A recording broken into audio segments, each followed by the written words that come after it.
Hello, everybody. Welcome back to the Human Perspective. It's great to be with you today. And we have two great guests with us, Elijah Armstrong and Anna Landre. And I'd like to start off with each one of us giving our descriptions. Just very briefly, I'm a white disabled woman. In the foyer of my apartment, I'm wearing a maroon blouse and red glasses. Anna? I'm Anna. I'm sitting next to Judy in the same Zoom window as her. I'm a 22-year-old white woman with shoulder-length brown hair. I'm wearing a white shirt and I have a blue necklace. And I'm a wheelchair user. You can't quite see it in the Zoom window. I'm a wheelchair user too. Elijah, go ahead.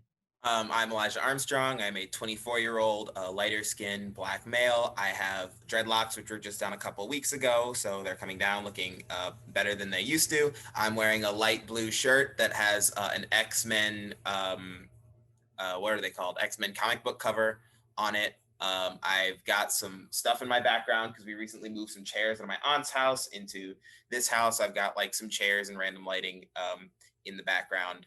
But yeah, I'm an epileptic, so my disabilities are invisible, but I'm in the other Zoom room currently. So nice to have both of you.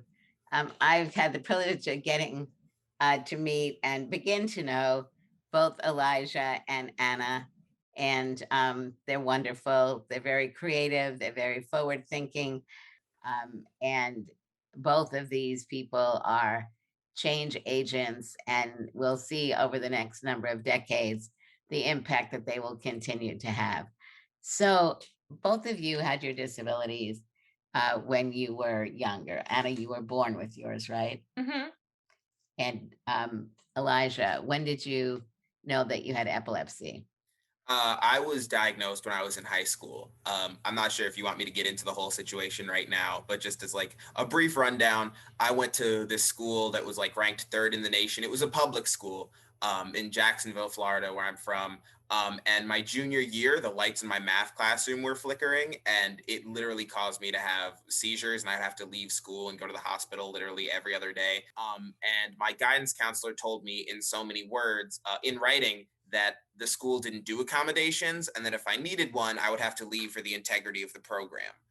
It obviously started disability activism for me out of necessity, but then after I just continued doing it, and now we're here. And Anna, you went to a regular elementary school.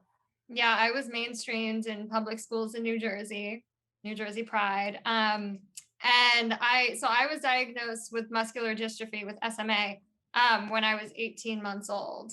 And I think that's the disability that's really had the biggest effect on me throughout my educational experience. I fought to get PCA services, What's personal PC? assistance services, when I was in elementary school. My mom had to really fight to get someone to help me to the bathroom during the day. And, that's something now I can do independently. But at the time, we really had to fight the school. I was going the whole school day without being able to go to the bathroom. And they didn't want to accommodate that. And there were other issues too, like trying to fight the school system to let me stay after school for activities and have my aide there to get me accessible transportation home from activities. I also remember my mom telling me that in elementary school, I was for a while passed over for those gifted programs. I hate that word, but because I had an IEP. And another thing I've talked about with Judy is I remember in fourth grade sitting at the lunch table with my friends and being told I had to move, that I couldn't sit there because I was a fire hazard in my wheelchair.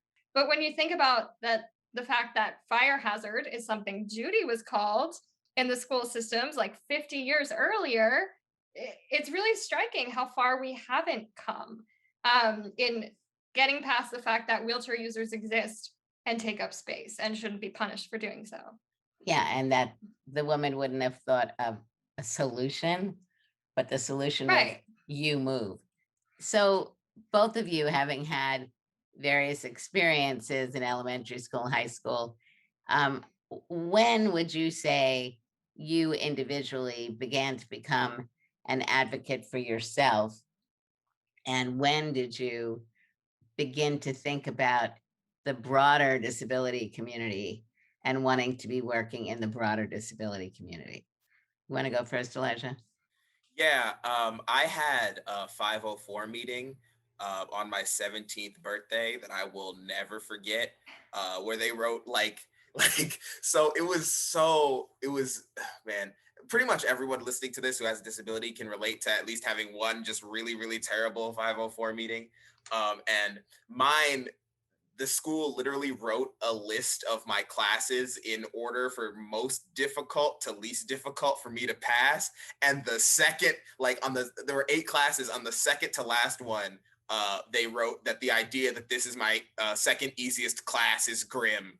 And I'm like, wow, this is, it really put into perspective for me that meeting where it's like, okay, like, this isn't just like a miscommunication. This is a situation where like, I'm really gonna have to dig in my heels here and fight, especially because the only solution that they offered me at that point was, well, it was just drop out. They were like, you need to drop out of school because, again, in terms of those gifted programs, the school that I was going to had it had an international baccalaureate program, an IB program. Like, the lowest classes that were offered at the school were honors. So most kids, especially junior, senior year, were taking like 5, 6 AP classes. So the idea that I would need an accommodation was able to do these classes was just so foreign. So you have to drop out and leave. I contacted the Office for Civil Rights. I was really blessed in that, similar to Anna, we talked about this before, things didn't really move until I got an article in the newspaper. And one of my favorite things about the article in the newspaper, again, talking about the way that like the more things change, the more they stay the same, was I had a lawyer who's a chair user who volunteered to take on my case pro bono, which was a blessing because, we're a Black family with a single mother in North Florida. Like, we didn't have the money for a lawyer, but he volunteered to take on the case pro bono after seeing it in the paper because he had experienced the same thing at the same school before. Got a settlement. Yeah, I did. I got a settlement my sophomore year of college. So I graduated in 2015. I got my settlement in 2017. And just a note on that, which is something that I think is really interesting, is the fact that like, I didn't go into this saying, oh yeah, let me see how much money I can get out of this district. Like, this whole thing happened because I wanted to go to school with my friends. Like, I wanted to have access to the classrooms and other opportunities the other students had. It became a monetary settlement because they refused to accommodate at any point while I was in school. And all of the lawsuits that you hear about, people with disabilities, whether in the workforce or in education or what have you, getting monetary settlements, these are people that are just asking to be included. And if the business or school or what have you decided to include them, they wouldn't happen because that's what they're asking for. Like, I'm absolutely not returning the money to Duval County. Don't get me wrong. I'm absolutely not suggesting that at all. I earned every single one of those pennies based on all of the harassment that I received. But if you gave me the opportunity to say you don't go through this experience and are instead included as a normal high school student versus you get this amount of money, which doesn't even cover all of the medical bills that I incurred or the lawyer fees or all of that, I obviously choose to be included like the rest of my class was. Anna? Yeah, so I think for a really long time, I didn't want to be seen as disabled, which is funny because I'm a wheelchair user. My disability is very visible. I could be, the veritable poster child for disability. And I think that played into the fact that I was really good at school. So I kind of had this weird experience where I got this backhanded ableism. I escaped like the targeting that a lot of people with intellectual or psychiatric disabilities get in school. But instead, I got this backhanded ableism where people would like tokenize me and say, oh, wow, you're overcoming your disability, or I don't see you as disabled. All of this really, I think, socialized me to hate my disability, to see disability as incompatible, fundamentally incompatible with academic success, and to just shy away from it. And it, of course, led to a lot of internalized ableism and kind of hating myself. And that didn't change until my freshman year at college, when I was in this huge battle with my insurance company to get personal assistance services at college. They were cutting all of my hours. I wasn't going to be able to go to the bathroom during the day or have someone to help me shower, which obviously meant I was going to have to drop out and move back home.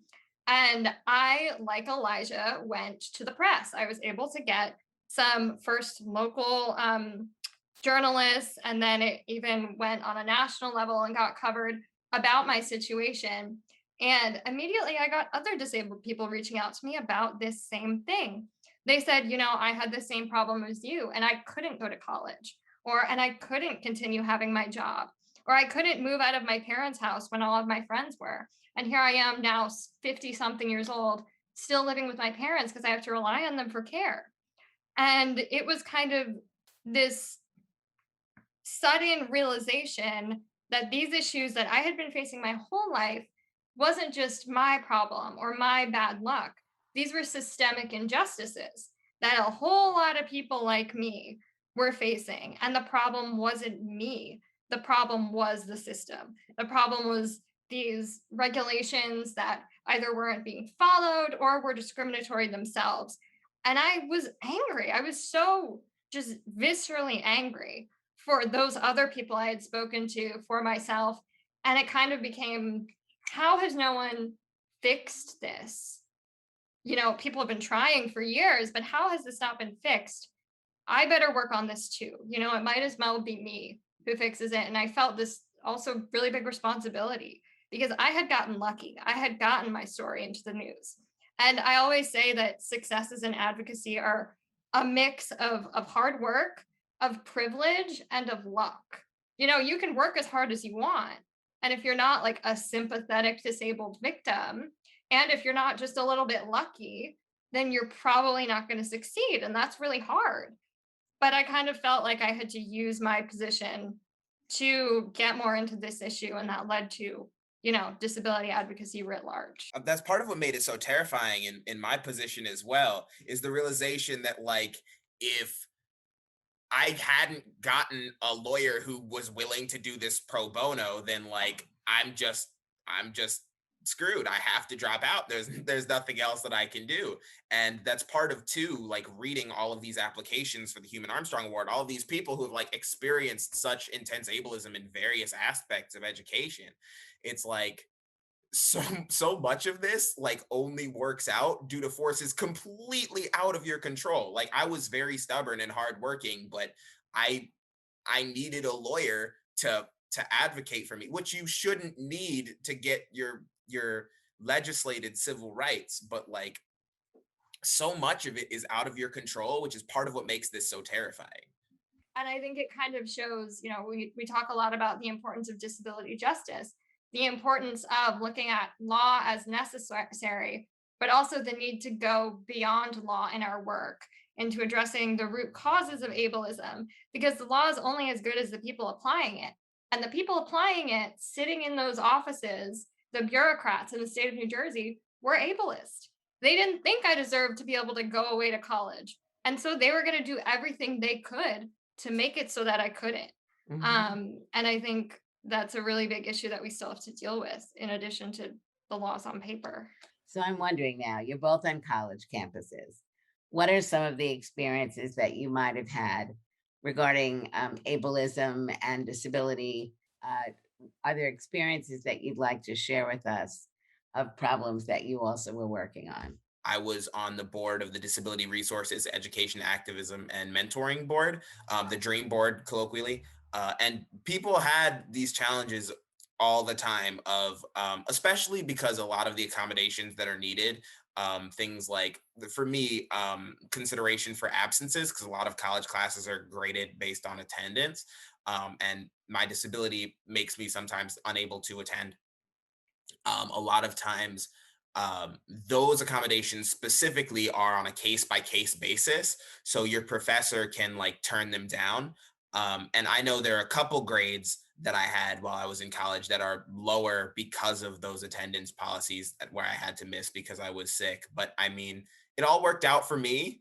So, I mean, I'm not sitting here like whining about a B plus that I got in an English class that should have been an A minus. But at the same time, I recognize that that still is something that shouldn't be the case, and that does often make or break a lot of students for financial aid, for scholarships, for internship considerations. So just because this wasn't a situation that impacted me negatively doesn't mean it doesn't impact a lot of other students, because it does. And Anna? Yeah, I was really lucky that I kind of flourished at Georgetown. Had a lot of issues, but I grew up in the suburbs, which wasn't very accessible. Moving to DC just felt like liberation. I could suddenly go where I wanted, when I wanted, and use public transportation, and most of the buildings were accessible. And I loved my classes, and I made great friends. I moved in with my best friends after my freshman year, and then lived with them the next 3 years. And I discovered Georgetown's disability studies minor, which was a huge source of community, and it was great. But I also felt like along the way, I was always fighting to stay there, fighting the university for accessible housing, for them to fix all of the ADA violations around campus.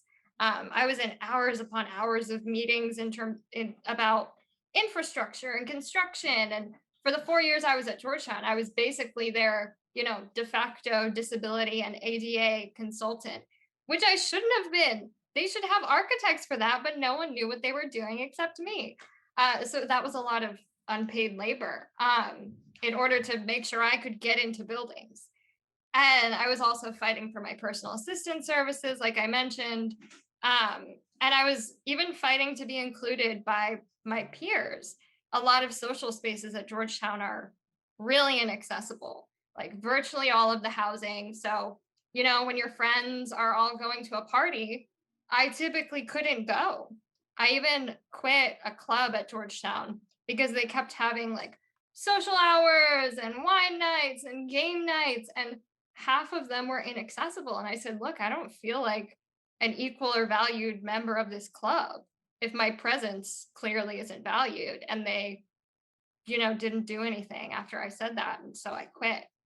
And, there was also a lot of ableism in Georgetown's medical leave policies. I once almost had to leave for a semester. They tried to put me on medical leave because I was in the hospital, and they told me virtual learning is not up to the academic standards of Georgetown University, which is so funny because a year later the pandemic hit, and as soon as non-disabled people needed virtual learning, it became a reality.